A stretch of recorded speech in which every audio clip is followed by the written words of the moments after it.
po natin kung saan nanggagaling itong mga sinasabi na nagugutom pa ang ibang mga kababayan natin. At para malaman natin kung saang lugar ito. Oh, di ba? Aralin niya kung meron pa bang nagugutom at saan pong lugar ito. Di ba mga Lodi, sinasabi po lagi nila na nabawasan daw po ang gutom sa ating bansa nung pumasok po itong administrasyon ni Bongbong Marcos Jr. Kasinungalingan at isa na rin po nagpatunay niyan mga idol. O ito, pakinggan nyo mabuti ha. Yung una, sabi niya, hahanapin pa nila kung saan po yung mga nagsasabing nagugutom po sila. Hirap po kasing ihinto ang pagpibigay ng ayuda sa taong bayan. Umaasa rin po sila dyan, katulad nga po nito. Sabi po sa survey, ay di umanon tumataas ang hunger rate. Kahit marami na po tayong programa ng ayuda, kaya sabi nga po natin, titignan natin kung saan nanggagaling ito. Hindi po ito mapapahinto agad-agad ng administrasyon. At mas marami po siguro mga kababayan natin ang mag-aalma, lalo na kung nasanay na po silang kumuha ng ganitong ayuda para po ipantawid sa pang-araw-araw nilang pangangailangan. Nasanay na po ang mga tamad na mga kababayan nating Pilipino na tumanggap ng ayuda dahil sa administrasyon ni Bongbong Marcos Jr. Aminin nyo na kasi, kakapaayuda nyo dyan sa mga tao, lalong tumaas po ang hunger rate ng ating bansa dahil naging tamad na sa paghahanap ng trabaho. Hindi gaya nung panahon ni Tatay Duterte, mga Lodi, binibigyan po talaga ng trabaho ang mga kababayan natin. Hindi ginagawang tamad. Posible pong mawalan po ng pagkain sa pagkainan yan. Nagsusumikap Ngayon, mag-aabang lang po sa ayuda ng ating pamahalaan na 5K o etc. Meron na po silang pangpatawid gutom. Yan po talaga ang ginagawa ng administrasyon ninyo. Pangtawid gutom lang talaga lagi. Hindi pang permanente. O diba mga Lodi, ang galing. Tulak ng bibig, kabig ng dibdib. At sinasabi mong di umano tumataas ang hunger rate. Mataas talaga ang hunger rate ngayon sa panahon ng iyong amo. Eto nga't nasupalpal po siya ni Atty. Panelo Pakinggan nyo po mabuti mga Lodi kawawa daw po talaga dahil ito po si Yusek Claire wala pong kaalam-alam sa kanyang mga pinagsasabi. Pakinggan nyo.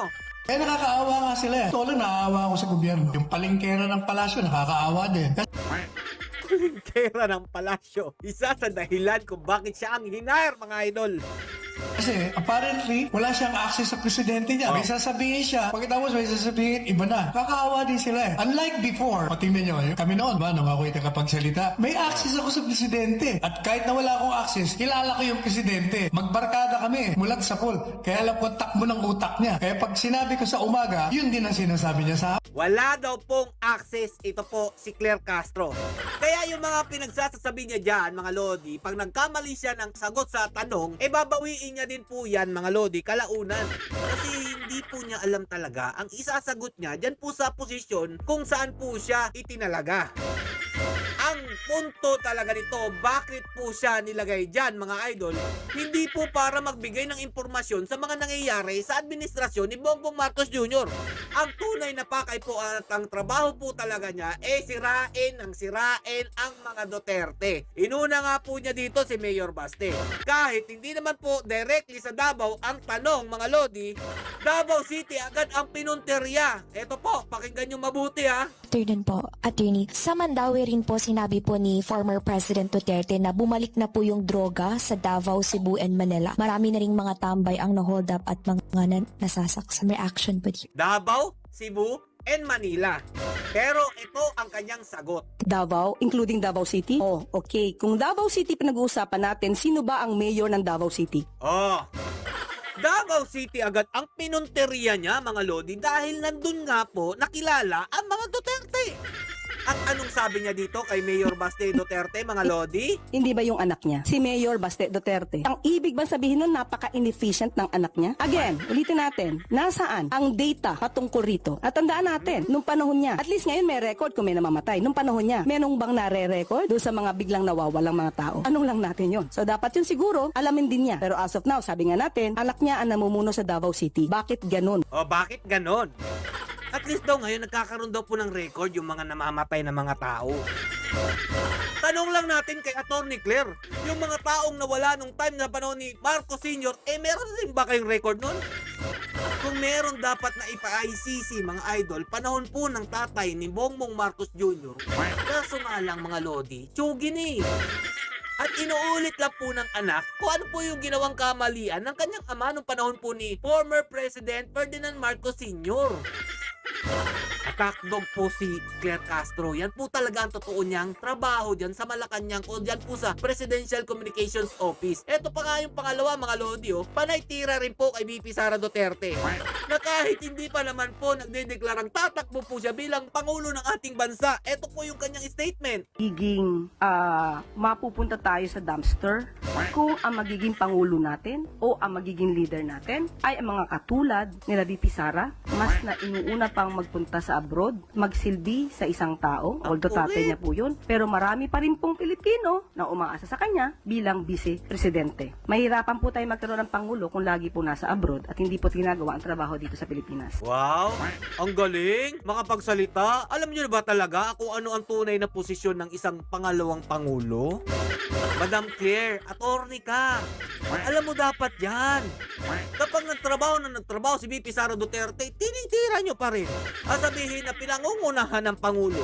Pero ngayon mga lodi na walang ginagawa at nandun daw po sa abroad dahil nga po nakulong po doon si Tatay Duterte sa illegal na pamamaraan ng ICC o ng administrasyon ni Bongbong Marcos Jr.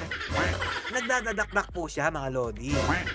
May papakita lang po ang video sa inyo. Kung makapanghusga kasi tong babaeng to, akala nyo talaga kay linis-linis. Eto po, panoorin nyo mga lodi, Ayan, ang ginawa niya. Ano kasalanan ko? Parang pagkagulang kliyente ko, kasalanan? Gano'n ka na bang abusado? Kasalanan mo, sigaw-sigawan mo ako. Ikaw? Ikaw, hindi ka naninigaw, hindi ka nang halagyan ng kliyente? Sir, pasensya na po talaga, ha? Alam ko na yung sasabihin ng mga makamarcos dyan.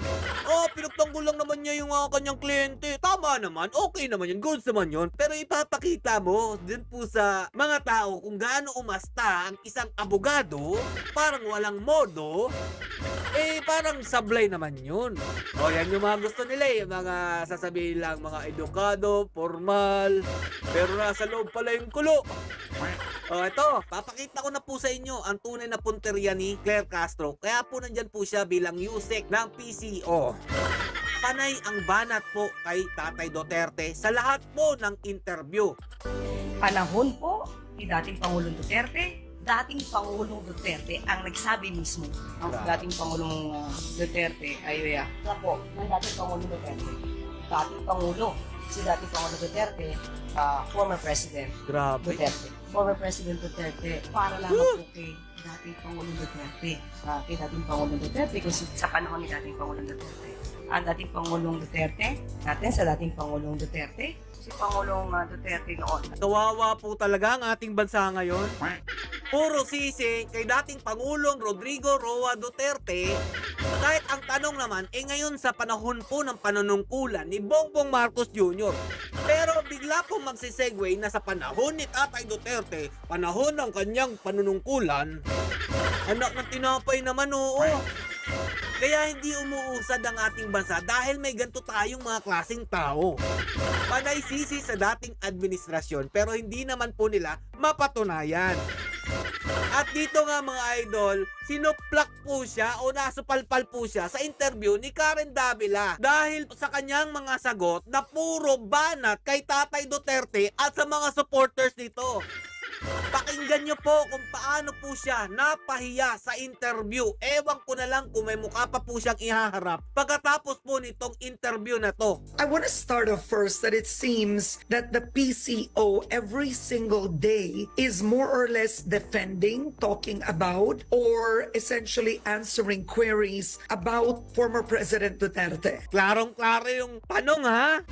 It is not announcing anything that this administration is doing. Nothing about the economy, nothing about new projects.